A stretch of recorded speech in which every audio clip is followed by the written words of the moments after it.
Quick update on the Range Rover, this evening's job is to very quickly, before people come around for supper, to change the lower arm. I've taken it off. It wasn't a difficult job, which is nice. I'll just show you what I've done. The lower arm goes from there on the what still surprises me is a fairly makeshift looking tubular subframe to kind of that ball joint there. Undo that nut at the bottom of that, whack the lower arm with a hammer, wiggle the nut out of there and it's off. I'll show you why it needed changing.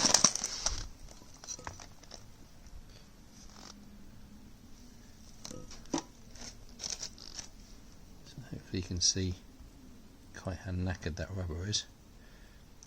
It was knocking badly on braking and acceleration and pretty much all the time. I have replaced it, or I bought a genuine Land Rover one. I'm pretty sure this isn't a genuine one because on the scales the genuine one is 3966 and this one, I reckon if it was the same, it would weigh the same. That's 100 grams more, and they are also quite different to look at. Let's just compare these two parts. You see the genuine one has got lots of stampings on it for the part number, whereas the aftermarket one it's completely without markings. Just looking at the casting of it, I know this is old, but the genuine one just looks so much more precise.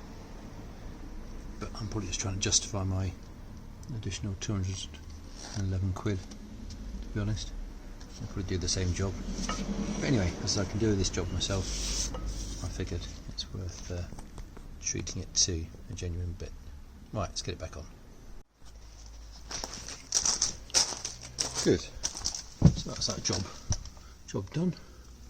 I can proudly display my genuine Land Rover stampings at the next suspension show.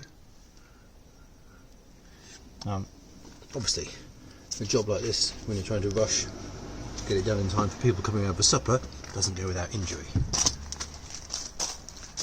So I managed to kiss the brake disc whilst tightening up the rearward nut.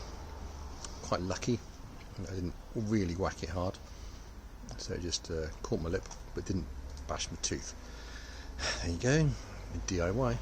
We'll leave it to the pros. You decide. Anyway, there we go. Quick update on the Range Rover.